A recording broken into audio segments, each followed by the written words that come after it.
Alright my fellow agents, welcome back to the Gaming Brigade, and as we roll into the weekend my friends, I'm going to continue the series at the channel where I revisit a few builds that I'm currently using in the game, and today I'm going to be highlighting a run and gun rifle build, a blue screen build, as well as a marksman rifle build based around the turmoil knee pads. Now that brings me to one important reminder I want to pass along really quick, and that is remember that you only have a few days left for the season pass extension, and if you want to get a guaranteed pair of turmoil knee pads, you need to have gained 50 levels during this stretch goals event. Now that simply means the number I'm circling on screen right now needs to say 150. If it says 150, you're going to get that guaranteed pair of knee pads. And once again, for the record, you will also get a Lexington assault rifle once you get to 130. But again, to be very clear, if you want these knee pads, you need to make it all the way up to 150. And if you have any questions, please let me know in the comment section down below.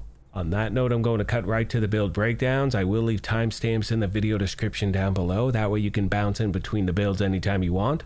I'm truly looking forward to next week, my fellow agents. That Retaliation open world game feature, whatever you want to call it, it is a ton of fun. So there's a lot of stuff to look forward to.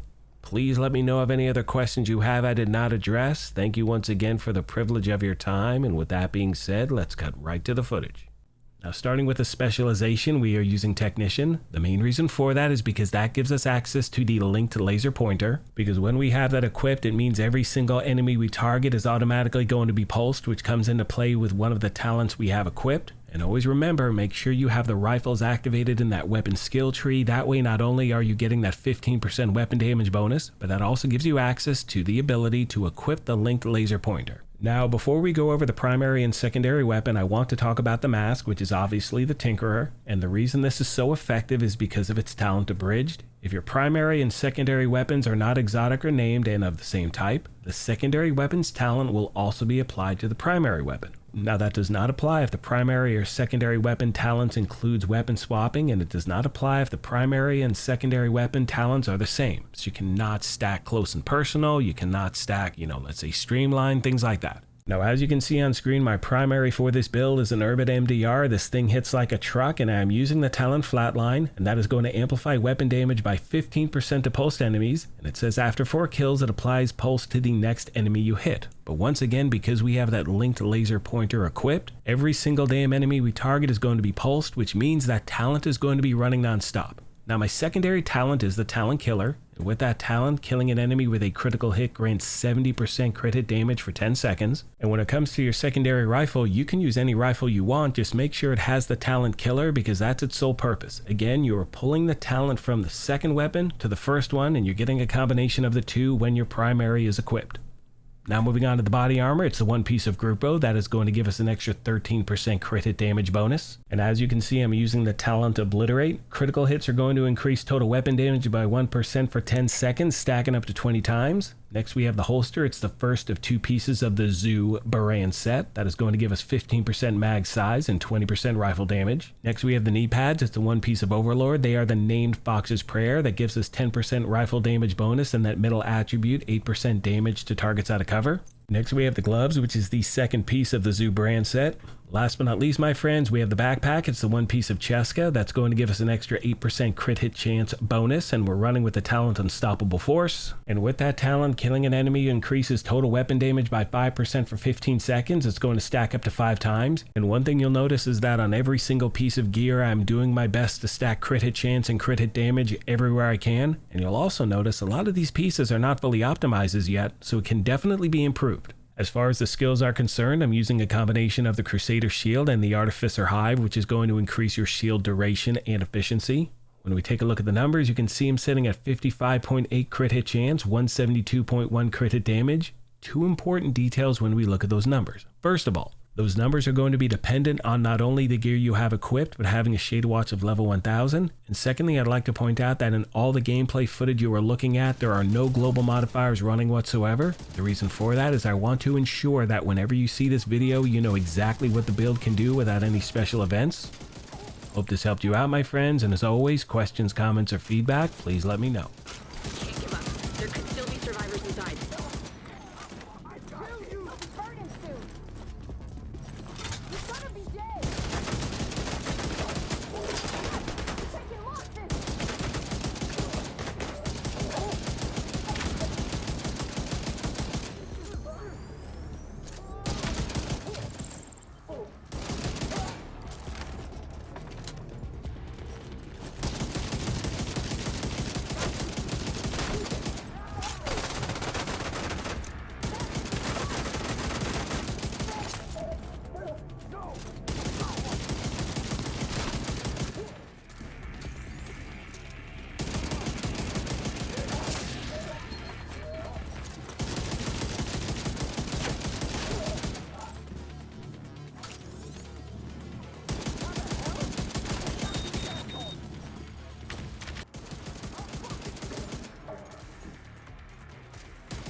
You recovered back to the bridge. We'll find Danvers and make him pay. Now, starting with the specialization, you can see we're using Gunner. Doing that for the typical reasons. You're getting that armor on kill, a reload speed increase, you have access to the Banshee Pulse, you get a rate of fire increase as well. And always remember, make sure to have the proper weapons activated in that weapon skill tree. That way you're getting a 15% weapon damage bonus regardless of which one you're using. And the reason I say that is because a lot of people use the same template for different builds. You forget to switch the weapons, then you're leaving weapon damage on the table, and that sucks. So again, take that time and make sure you activate the proper weapons. Now moving on to the primary, obviously it is the blue screen LMG. This has the talent disruptor rounds. Shooting an enemy marks that enemy and adds a stack to the agent up to 50. Shooting a marked enemy refreshes the mark and adds stacks to the agent. When you deploy a non-shield skill, remove all stacks on agent and all marked targets trigger an effect. Now the effects that you trigger are going to be dependent on how many stacks you have at the moment, but at the very bottom you can see it says this effect would also trigger immediately if any marked enemy is killed. Now as far as the secondary weapon is concerned, you can see I'm using the named LMG, the Carnage. Both of these items, by the way, are in the general loot pool. I recommend hitting up Countdown or the Summit, set your targeted loot to LMG, wish you nothing but the best of luck. And as you can see, this has the Talent Perfect Sadist that is going to amplify weapon damage by 35% to bleeding enemies. And pretty much every single damn enemy we target is going to be bleeding because we're going to have hollow point bullets running pretty much non-stop. Now moving on to the gear itself, you can see we're running 1 Cheska, 1 Petrov, and 4 of the ongoing directive gear set. We're running 4 so we get all of the gear set bonuses. 2 pieces 15% status effect, 3 pieces 30% reload speed, 4 pieces rules of engagement. Shooting a status affected enemy is going to apply a mark. Killing a marked enemy grants a full clip of hollow point ammo for your active weapon and half a clip of the agent's active weapon to the rest of the party. The mark is going to last for 10 seconds, but more importantly, that hollow point ammo is going to amplify weapon damage by 20% and applies bleed on hit, which comes into play with the talent on her backpack, and if you're using the Carnage, that is running non-stop as well. Now, because we're wearing a piece of ongoing directive as the body armor, that gives us access to the Talent Parabellum rounds, which is going to increase the hollow point ammo weapon damage amplification to 50%. So you're going from 20% to 50%. You definitely want that equipped. Next, we have the holster. That is the third piece of the ongoing directive gear set. And one thing you'll notice is on every single piece of gear, I'm doing my best to stack crit hit chance and crit hit damage everywhere I can. That holds true for the knee pads as well. Next, we have the gloves. It's the one piece of Petrov. We are wearing the Contractor's gloves for that 10% LMG damage bonus and that middle attribute, 8% damage to armor. And last but not least, my friends, we have the backpack. It's the one piece of Cheska that gives us an extra 8% crit hit chance bonus, and we are running with the talent Wicked. Applying a status effect increases weapon damage by 18% for 20 seconds. And remember, because we are going to have those hollow point bullets running pretty much non-stop, it means that talent should be running non-stop as well. As far as my skills are concerned, I'm using the Fixer Drone and the Banshee Pulse. I'd also like to point out that I do not have any global modifiers running with this build whatsoever. The reason for that is I want to ensure that whenever you see it, you know exactly what it can do without any special events going on. When we take a look at the numbers, you can see I'm sitting at 54% crit hit chance, 89.2 crit hit damage. Remember, those numbers are going to be dependent on not only the gear I have equipped, but having a Shade Watch of level 1000. Last but not least, and this is something I mention in every single build video I post, you always want to take your time and make a build your own. Now, as you can see on screen, I'm sitting at 1.5 million armor. In my opinion, that's way too much. I like sitting at around 1.1, maybe 1.3, depending on what I'm doing in the game. So please make sure anytime you're trying out any build, try out different variations, kick the tires, find something that works for you and go from there. You know, always remember this is just a template. The most important thing is to take your time, make that build your own. Hope this helped you out, my friends, and as always, questions, comments, or feedback, please let me know and I'll do my best to get back to you as quick as I can. On that note, I'm going to start to wrap this up and leave you with some gameplay footage. I would also like to clarify that the footage you're seeing or you're about to see is with the build that has 1.5 million armor. So again, you're still putting out a lot of damage and you have some survivability as well, but try out, you know, like I said, different variations.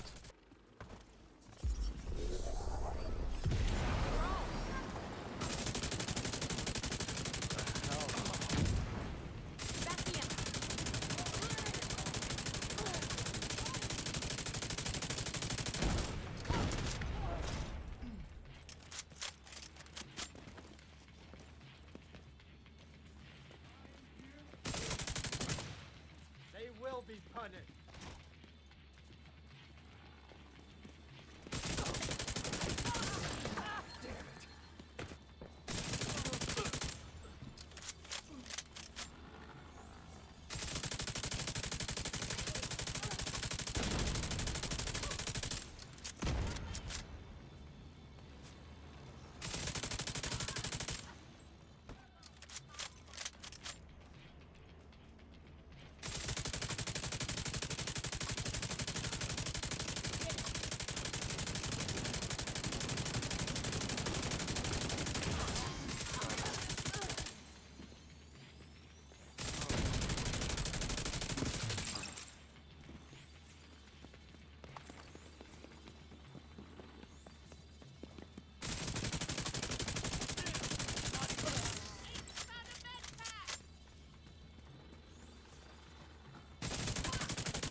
Now, with that being said, since the announcement was made yesterday, a lot of you have reached out asking me to highlight one of my go-to builds based around the turmoil knee pads. We're going to do that really quick, and before you exit the video thinking, oh, I don't have the knee pads as yet, what's the point? I will show you a different variation of the build that does not have the turmoil knee pads attached to it. It's something you can use in the meantime, and I can promise you it will still get the job done. And of course, I will give you a breakdown of what the main differences are.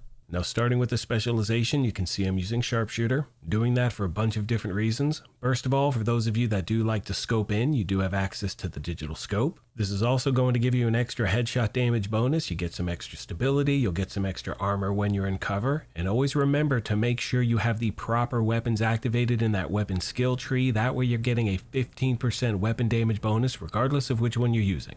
Now, as far as your primary weapon is concerned, as most of you know by now, you have a ton of different marksman rifles you can choose from. I mean, I know a few popular options are the M44, the M700, the White Death. A lot of people like using that one. For me, I'm a huge fan of the SR1, and that is why I say in every single build video I post, always remember this is just a template. The most important thing is to take your time, make a build your own. I'm not saying this is the hardest hitting build out there. I'm telling you this is how I run with the build, so I hope you obviously enjoy it as well. Now, regardless of the marksman rifle you choose, you want to use the talent Determined, because with that talent, after killing an enemy with a headshot, the next shot landed on any enemy is going to be a guaranteed headshot as well. So when you combine that talent with the talent on your chest, it is absolutely lights out.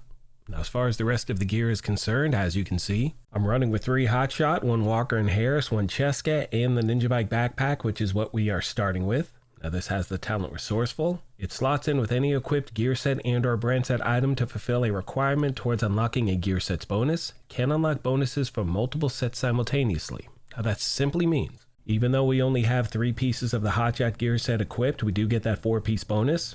2 pieces going to be 30% marksman rifle damage and 30% weapon handling. 3 pieces 30% headshot damage and 4 pieces headache. The first headshot with a marksman rifle is going to increase the next headshot by 20%. The second consecutive headshot with a marksman rifle will give you 10% armor. The third consecutive headshot is going to automatically refill the magazine. That's a badass talent right there. And not only that, you can see that from the 4th headshot forward, agents will get all 3 bonuses for each consecutive headshot kill, which makes this a really great talent, especially for a one-tap build.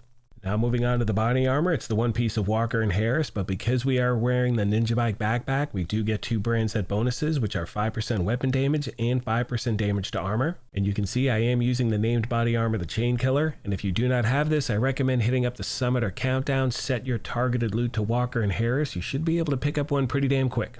Next, my fellow agents, we have the holster. That is the 2nd piece of the Hotshot gear set. And one thing I'm trying to do on every single piece of gear is stack headshot damage everywhere I can. That is now going to take us to the 1 piece of Cheska, and these are the turmoil knee pads. Now, as you can see, these have the talent Bewildered. When dealing weapon damage to an enemy, 50% of the damage will be dealt to another enemy within 30 meters, and when there are no other enemies nearby, you're going to deal damage normally. Now, the reason these are so popular is because 1 bullet can take out multiple NPC, so when you get the timing down with a build like this, like I said earlier, it's a ton of fun.